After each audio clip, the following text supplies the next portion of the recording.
और तहरीक इंसाफ के रहनुमा असद उमर कहते हैं कि इमरान खान पर दहशतगर्दी का मुकदमा कायम होने के बाद दुनिया कह रही है कि ये पाकिस्तान को क्या हो गया है। ऐसा बेबुनियाद मुकदमा बनाकर दहशतगर्दी के खिलाफ लड़ने वाली फोर्सेस की भी तौहीन की गई। फवाद चौधरी ने कहा कि जद्दोजहद का आखिरी मरहला शुरू हो चुका। उम्मीद है इस्लामाबाद हाई कोर्ट इस मुकदमे को खारिज करने का हुक्म देगी। वो गाजी जो इस दहशतगर्दी की जंग को लड़ते रहे हैं, ये उनकी भी तौहीन है, ये पाकिस्तान के कानून की तौहीन है। तमाम दुनिया के अंदर पाकिस्तान का मजाक उड़ाया जा रहा है। सारी दुनिया के अंदर बात की जा रही है कि इस 22 करोड़ के जमहूरी मुल्क को क्या हो गया है, जहां तकरीर करने के ऊपर सबसे बड़े सियासी लीडर के ऊपर पर्चे काट दिए जाएं। इंशाल्लाह इमरान खान जो है, कल हम इसको हाई कोर्ट में क्वेश्चनमेंट के लिए मूव करेंगे और ये FIR मनसूख हो जाएगी। जहां तक इस बात का ताल्लुक है कि ये जो कुछ हो रहा है, आप देखें रात को आपने फजलुर रहमान की तकरीर सुनी, एक डरे सहमे हुए जैसे कोई गीदड़ छुपा होता है ना जब कोई लाइट पड़ती है, इस तरह फजलुर रहमान रात को बैठे हुए थे। और उनका जो इस वक्त ये बात कहना कि अक़वाम मुत्तहिदा भी इमरान खान के साथ मिल गई है, वेस्टर्न प्रेस भी इनके साथ मिल गई है, पाकिस्तान के इदारे भी इनके साथ मिल गए हैं, वो अपनी शिकस्त का एतराफ़ था। और दूसरी जानिब PTI के रहनुमा शाह महमूद कुरैशी का कहना है कि इमरान खान हमारी रेड लाइन है। दहशतगर्दी का मुकदमा दर्ज करके हुकूमत ने हमाकत की, इस पर सारी दुनिया में रुसवाई हुई है। पीपल्स पार्टी ने सिंध में सैलाब मुतासरीन के लिए रिलीफ सरगर्मियों में नालायकी की इंतहा कर दी है।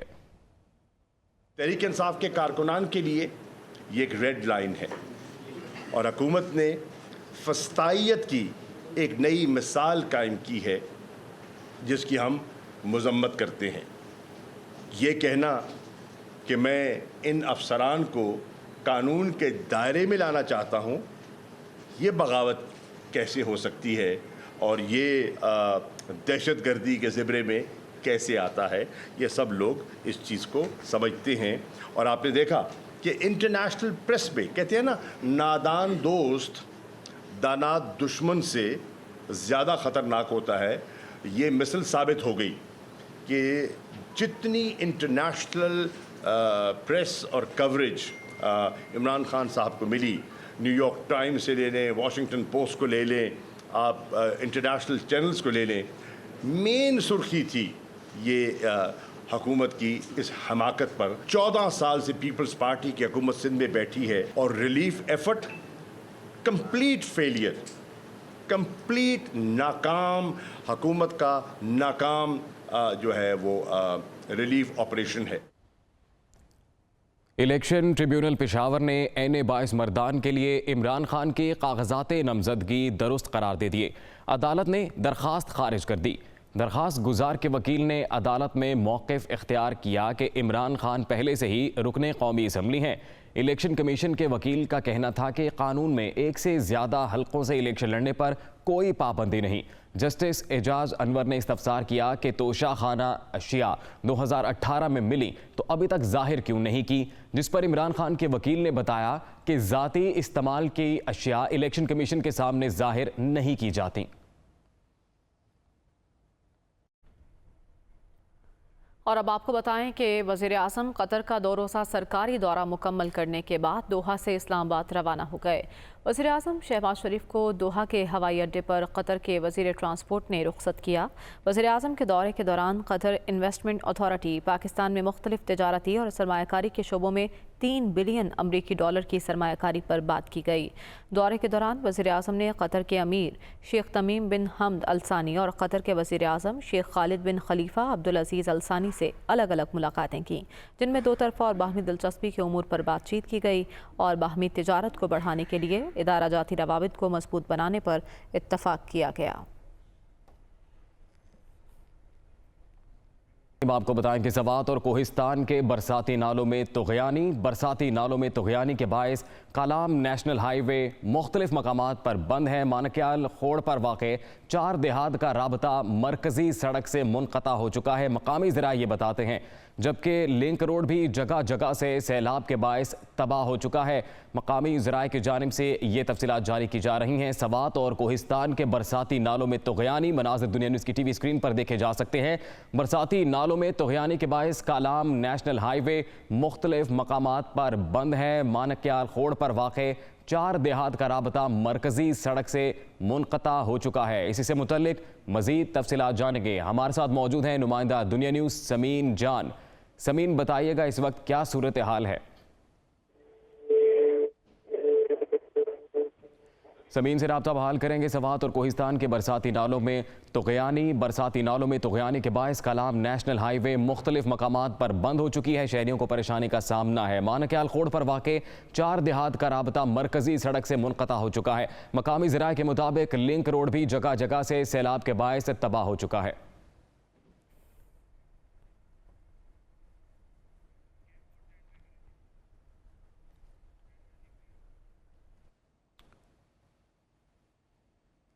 उधर सवात एक्सप्रेस वे पर लैंड स्लाइडिंग के बायस ट्रैफिक मुअत्तल हो गई है। हैवी मशीनरी की मदद से क्लियरेंस ऑपरेशन जारी है। शाहकोट के इलाके में टनल 3 के मकाम पर बारिश के बायस स्लाइडिंग हुई है, जिसके सबब 2 तरफा ट्रैफिक मुअत्तल हो गई। सवात एक्सप्रेस वे हुकाम ने चाकदरा इंटरचेंज और कर्नल शेर खान इंटरचेंज से आने वाली गाड़ियों को GT रोड इस्तेमाल करने की हिदायत कर दी है। हुकाम ने खदशा जाहिर किया है कि शदीद बारिश के बायस एक्सप्रेस वे पर मजीद लैंड स्लाइडिंग का खदशा है।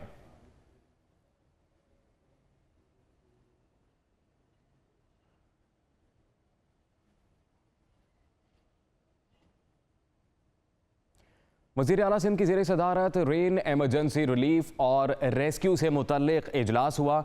रिलीफ के कामों और मुतासरीन की बहाली पर गौर किया गया।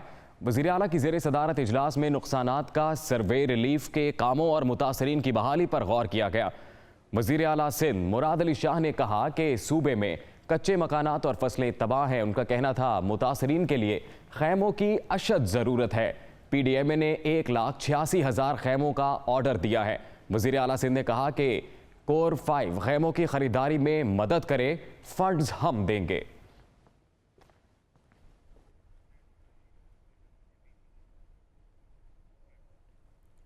अहम खबर देंगे आपको। इंटरबैंक में डॉलर की कीमत में 1 रुपये का इजाफा हुआ है। इंटरबैंक में डॉलर 219 रुपये 45 पैसे पर बंद हुआ। ओपन मार्केट में डॉलर 3 रुपये महंगा जबकि 229 रुपये में फ़रोख्त हुआ है। ये अहम खबर आप तक पहुंचा रहे हैं। डॉलर में कीमत में ऊंच नीच का अमल जारी है। मज़ीद तफसीलात जान लेते हैं। हारिस ज़मीर हमारे साथ मौजूद है। हारिस, बताएगा, हम देख रहे हैं कि डॉलर की कीमत में भी इस्तेहकाम नहीं आ रहा। कभी अचानक से नीचे चली जाती है, कभी अचानक से ऊपर चली जाती है। इसकी वजह क्या है? सबसे पहली बात तो ये कि जितनी भी खबरें आ रही हैं कि जो है हमें कतर से, सऊदी अरब से और UAE से जो पैसे मिलने वाले हैं वो अभी तक मिले नहीं है और रोजाना जरूरत है हमें डेट पेमेंट्स क्लियर करनी है।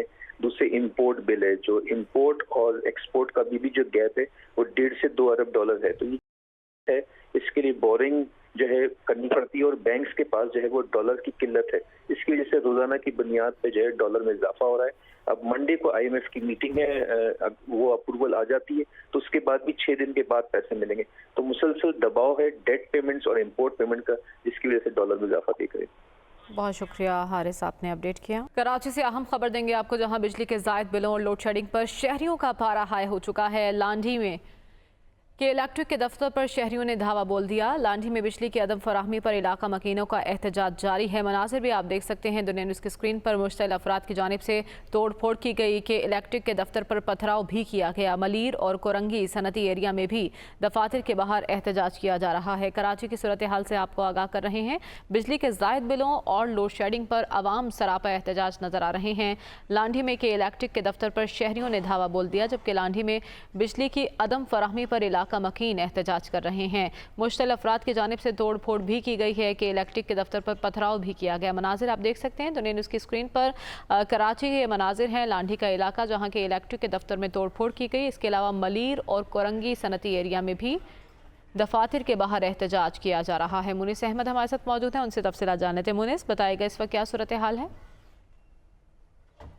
इसकी वजह यह है कि इलेक्ट्रिक के मुख्तलिफ दफातर हैं जहां आज दिन भर एहतजाज होते रहे हैं और इस वक्त भी लांढी का दफ्तर है और मलीर के दफातर हैं जहां पे एहतजाज किए जा रहे हैं। इलाका मकीनों की बड़ी तादाद वहां पर मौजूद है। खासतौर पर जो लांढी की IBC है वहाँ पे इलाका मकीन पहुंचे हैं। मुश्तल मुजाहिरीन ने वहाँ पे तोड़फोड़ भी की है, जो दफ्तरी फर्नीचर था उसको तोड़फोड़ दिया है। और उसके अलावा मलिर का इलाका है जहाँ पे बड़ी तादाद में जो सार्फिन के इलेक्ट्रिक के वो वहाँ पर मौजूद है, और उनका यही कहना है कि जो इजाफी बिल आए हैं उनको वापस लिया जाए। बहुत ज्यादा जो जायद बिल आए हैं, इस वजह से तमाम मुजाहिरीन बहुत शुक्रिया मोने साहब ने अपडेट किया। बराह रास्त आपको फैसलाबाद लिए चलते हैं, लेकिन रहनुमा आबिद शेर अली मीडिया से गुफ्तगू कर रहे हैं। में है वो हमारा मैच तो बिजली के बिलों से शुरू हो गया है। इमरान न्याजी से तो हमारा मुकाबला ही नहीं है, ना पहले था। हमारा इस वक्त जो मुकाबला है वो महंगाई के साथ है, वो बेरोज़गारी के साथ है। मैं समझता हूँ कि मुश्किल तरीन हालात में हुकूमत ली है। मुश्किल तरीन हालात में जब एटम बम का धमाका किया था नवाज शरीफ साहब ने, उस वक्त भी बहुत मुश्किल हालात थे, लेकिन गरीबों के ऊपर कभी हमारी हुकूमत ने कभी बोझ नहीं डाला। मैं उम्मीद करता हूँ वज़ीर आज़म साहब से भी, अपनी पार्टी से भी, खुदारा ये पॉलिसियाँ तरक करके अवाम दोस्त पॉलिसियाँ बनाएं, IMF से रीनिगोशिएट करें और पाकिस्तान की 20 करोड़ अवाम को रिलीफ दें, वरना हमारा हलकों में जाना बहुत मुश्किल हो जाएगा। ये जो लोग एहतजाज कर रहे हैं ये कोई और पार्टियों के लोग नहीं हैं, ये पाकिस्तान मुस्लिम लीग नून के लोग हैं। ये पाकिस्तान मुस्लिम लीग नून के लोगों के पास जब जाते हैं वोट मांगने के लिए, वो हमें कहते हैं कि जी हमें इस जुल्म से बचाएं आप, तो ये उनकी आवाज़ मैं आप तक पहुंचा रहा हूं। खुदारा वज़ीर आज़म साहब आप इस पर खुद